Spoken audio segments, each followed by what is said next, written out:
Sport had another setback for Tokyo 2020 Olympic organizers following a difficult period of test events.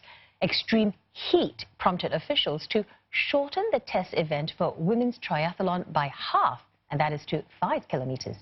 They also highlighted possible concerns over sweltering temperatures at next year's games, which start July 24th. Soaring temperatures have killed more than 50 people in Japan since July.